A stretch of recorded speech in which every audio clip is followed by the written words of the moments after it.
여러분에게 성공이라는 것은 어떤 이미지인가요? 아마 많은 남성분들의 가슴 속에는 이 브랜드들이 자리 잡고 있을 겁니다. 이탈리아의 붉은 야생마 페라리, 황소의 맹렬함을 닮은 람보르기니, 그리고 영국 신사의 품격 에스턴 마틴까지. 사실 이 차들은 단순한 이동수단이 아닙니다. 부와 명예, 그리고 성공의 트로피 그 자체죠. 그런데 놀라운 사실이 하나 있습니다. 우리가 동경에 맞지 않는 이 화려한 슈퍼카들이 사실 회사 입장에서는 돈 먹는 하마라는 점입니다. 팔면 팔수록 손해가 누적된다는 뜻입니다. 실제로 영국의 자존심 맥라렌은 수천억 원의 적자를 냈고 에스턴 마틴 역시 경영난에 허덕였습니다. 모델 하나 개발하는데 1조 원이 드는데 고작 1년에 몇 천 대밖에 팔리지 않으니 당연한 결과죠. 그럼에도 불구하고 벤츠, 아우디, 폭스바겐 같은 거대 그룹들은 왜 이 적자투성이 브랜드들을 기를 쓰고 소유하려 할까요? 바로 헤일로 효과 때문입니다. 슈퍼카 한 대가 뿜어내는 압도적 후광이 그 브랜드에서 파는 평범한 세단의 가치까지 전부 끌어올리기 때문입니다. 즉 슈퍼카는 돈을 벌기 위한 상품이 아니라 브랜드의 계급을 결정짓는 전략 무기인 셈입니다. 시계를 잠시 70년 전으로 돌려보겠습니다. 여기 자동차는커녕 소달구지가 도로를 점령했던 나라가 있습니다. 전쟁의 포화가 휩쓸고 간 자리엔 잿더미만 남았고 사람들은 먹을 것이 없어 꿀꿀이 죽으로 연명하던 시절, 자동차 그런 건 꿈도 꿀 수 없었습니다. 기술이 없어 미군이 쓰다 버린 드럼통을 주워다가 망치로 펴고 두들겨서 차체를 만들었습니다. 엔진을 만들 기술이 없어 미군 지프차 부품을 억지로 끼워 맞췄습니다. 그렇게 만든 시발 택시가 굴러가면 온 동네 사람들이 구경을 나왔던 나라, 바로 우리나라 이야기입니다. 그 시절 흙먼지 날리는 비포장도로에서 토달구지를 꿀던 우리 아버지들에게 누군가 이렇게 말했다면 어땠을까요? 50년 뒤에 우리 손으로 페라리나 포르쉐와 맞먹는 슈퍼카를 만들게 될 겁니다. 아마 미친 사람 취급을 받았을 겁니다. 그런데 그 미친 상상이 현실이 됐습니다. 안녕하세요, 디스멘털입니다. 지난 11월 20일 모터스포츠의 성지라 불리는 프랑스의 폴 리카르 서킷, 페라리와 포르쉐 같은 괴물들이나 달리는 이곳에 낯선 한국차 한 대가 등장했습니다. 마치 용암이 끓어오르는 듯한 강렬한 주황색, 낮게 웅크린 차체, 그리고 폭발적인 가속력, 바로 제네시스의 고성능 라이너 마그마입니다. 이날 현대자동차는 전 세계를 향해 선전포고를 날렸습니다. 이제 잘 만든 차를 넘어 드림카를 만들겠다고 말이죠. 해외 반응은 그야말로 충격 그 자체였습니다. 지난번 뉴욕 오토쇼에서 마그마 컨셉트카가 처음 공개되었을 때 월스트리트 저널을 비롯한 유럽 외신들은 이렇게 평했습니다. 제네시스의 LFM 모먼트가 왔다.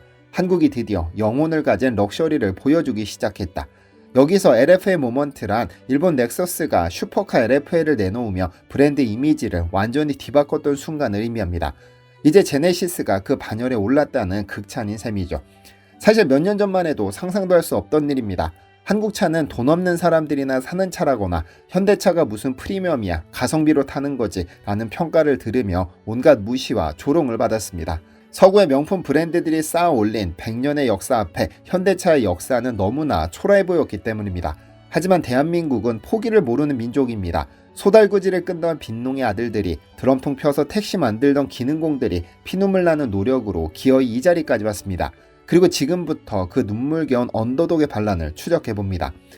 지금으로부터 17년 전인 2008년 현대자동차는 야심차게 제네시스라는 이름의 첫 후륜구동 세단을 출시했습니다. 당시 인터넷을 뜨겁게 달궜던 별명이 있었는데 제네실수입니다. 현대차가 실수로 차를 너무 잘 만들었다는 뜻인데요. 언뜻 들으면 칭찬 같습니다. 하지만 그 속에는 가슴을 후벼 파는 비수가 숨겨져 있습니다. 원래 현대차 실력으로는 이런 차가 나올 리가 없는데 어쩌다 우연히 하나 걸렸다는 지독한 비아냥이었죠. 당시 대중의 인식 속의 현대차는 그저 싸구려, 고장 잘 나는 차, 돈 없어서 타는 차였습니다. 오죽하면 미국 토크쇼 진행자가 현대차는 엑셀을 밟아도 안 나가니 차라리 밀어서 움직여라라며 공개망신을 줬겠습니까? BMW 5 시리즈 크기의 차를 3 시리즈 가격에 파는 가성비 전략으로 어떻게든 버텼지만 소비자의 동경, 존중 같은 것은 없었습니다. 2015년 제네시스가 독자 브랜드로 독립했을 때도 다르지 않았습니다. 오히려 더 큰 모욕이 기다리고 있었죠. 바로 카피캣, 즉 짝퉁이라는 오명입니다.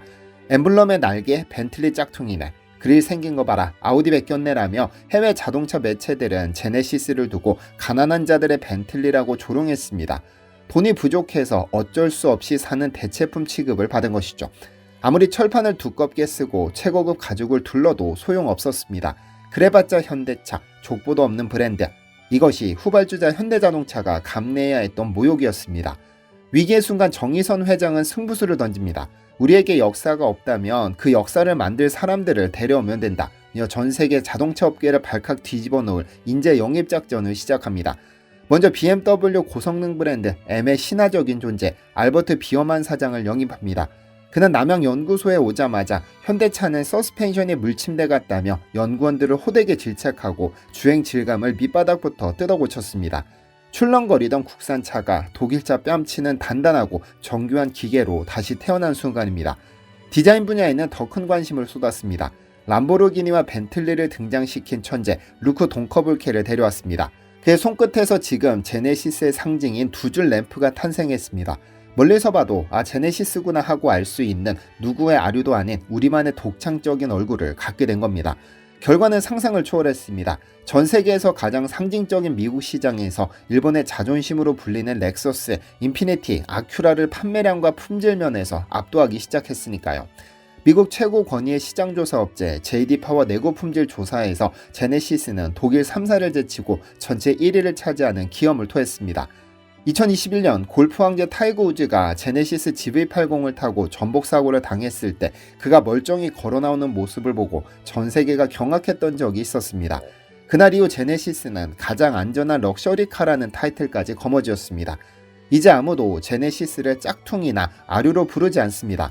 불과 10년 만에 소달구지 만들던 나라가 100년 전통의 벤츠, BMW와 어깨를 나란히 하는 기적을 만든 것입니다. 그럼에도 불구하고 딱 하나 여전히 채워지지 않는 마지막 2%의 갈증이 있었습니다. 고장 안 나고 잘 달리고 튼튼한 차는 만들었습니다. 하지만 포르쉐가 지나갈 때 사람들이 멈춰서서 쳐다보는 그 눈빛, 페라리 포스터를 방벽에 붙여놓고 자는 소년들의 그 마음, 바로 소비자의 영혼을 홀리는 브랜드의 아우라만큼은 아직 이뤄내지 못했으니까요. 이 마지막 목표를 이루기 위해 꺼내든 비밀병기가 바로 마그마입니다. 우리가 한 번도 가보지 못한 금단의 영역, 슈퍼카를 만들기로 한 것이죠. 그리고 대박 슈퍼카를 만들어냈습니다. 전세계 자동차 평단이 제네시스 LFM 모먼트가 왔다며 흥분한 이유, 바로 GV60 마그마가 보여준 압도적인 성능 때문입니다. 전기차는 초반에만 빠르고 고속에선 힘이 빠진다는 오해가 있지만 천만의 말씀입니다. 이 오해를 깨부순 것이 바로 마그마입니다. 최대 토크 750Nm, 더 충격적인 건 가속력입니다. 제로백이 아닙니다. 정지 상태에서 시속 200km까지 도달하는 데 걸리는 시간, 일명 제로 200이 고작 10.9초, 눈 한번 깜빡하면 이미 저 멀리 점이 되어 사라지는 속도입니다. 이는 포르쉐 타이칸이나 테슬라의 최상의 모델들과 맞먹는 그야말로 슈퍼카의 영역인데요. 그리고 이 차를 감싸고 있는 강렬한 주황색 마그마 오렌지는 제네시스에 따르면 한국인의 혼을 담았다고 선언했습니다. 겉으로는 점잖고 고요해 보이지만 그 내면에는 용암처럼 끓어오르는 뜨거운 열정, 그리고 한국인 특유의 정서인 정을 상징하는 색상, 이탈리아엔 페라리 레드가 있고 영국엔 레이싱 그린이 있다면 이제 대한민국엔 코리안 오렌지가 있다는 것을 전 세계에 공표한 것입니다. 지금 제네시스는 하이퍼카 대회 출전까지 준비하며 전 세계 자동차 역사의 가장 높은 곳에 태극기를 꽂을 준비를 마쳤습니다. 1946년 서울의 한 허름한 정비소 현대자동차 공업사, 자동차를 만들 기술조차 없어 남의 나라 차를 고쳐주던 그 작고 초라한 가게가 바로 시작점이었습니다. 고유 모델 하나 없어 남의 설계를 빌려오고 엔진을 만들 줄 몰라 수모를 겪던 나라, 그랬던 대한민국이 불과 반세기 만에 슈퍼카를 만들어내는 기적을 일으켰습니다. 전세계 자동차 역사상 후발주자가 이토록 짧은 시간에 선두그룹을 따라잡은 사례는 없습니다. 이 위대한 기적은 에어컨 빵빵한 사무실 책상 위에서 만들어진 것이 아닙니다. 한여름 찜통더위 속에서 기름밥을 먹으며 볼트를 조였던 분들, 밤새워 도면과 씨름하며 코피를 쏟았던 엔지니어들, 그리고 우리도 한번 잘 살아보자며 허리띠 졸라매고 이 나라의 산업화를 이끈 세대의 피와 땀이 있었기에 가능했습니다. 그들이 청춘을 바쳐 닦아놓은 그 길 위를 이제 대한민국의 슈퍼카가 질주하게 될 예정입니다. 혹 내년 1월 한국을 시작으로 전 세계에 출시되는 마그마가 여러분의 눈앞을 달리거든 그 자랑스러운 엔진 소리를 들으며 가슴 깊은 곳에서 울려 퍼지는 자부심을 느끼셨으면 좋겠습니다. 드럼통을 펴서 시발택시를 만들던 나라가 이제는 세계를 호령하는 슈퍼카를 만들어냈습니다만 불가능을 가능으로 만든 기적의 DNA는 자동차 산업에만 흐르는 것이 아닙니다. 여기 생명과학 분야에서도 세계를 놀라게 한 또 하나의 한국산 명작이 있는데요. 자동차에 제로 200 10.9초의 마그마가 있다면 피부에는 96.8% 흡수율을 자랑하는 NMN 리포점이 있죠. 세계 상위 2% 과학자 김범수 교수는 흡수가 안 된다는 NMN의 한계를 테일러 쿠에트 공법으로 완벽하게 깨부수며 노화를 늦추는 기적을 현실로 만들었습니다. 숫자는 거짓말을 하지 않습니다. 임상시험 결과 단 4주 만에 피부 수분량 50.29% 폭증, 처진볼 리프팅 32.38% 개선, 피부 밝기 10.6% 증가라는 놀라운 수치가 증명됐고, 이는 통계적으로도 99.9% 확실한 효과가 있음이 증명됐습니다. 제 채널에서만 진행되는 최대 18만원 할인 혜택은 오늘 밤에 종료되며 재고 소진 즉시 행사는 종료됩니다. 아래 고정 댓글에서 자세한 내용 확인하시면 됩니다. 시청해주셔서 감사합니다. 디시멘터리에서는 여러분의 제보를 기다립니다. 제 채널에서 다뤘으면 하는 뉴스 또는 널리 알려졌으면 하는 영상은 디시멘터리 네이버닷컴으로 제보해주시면 소중히 제작하겠습니다.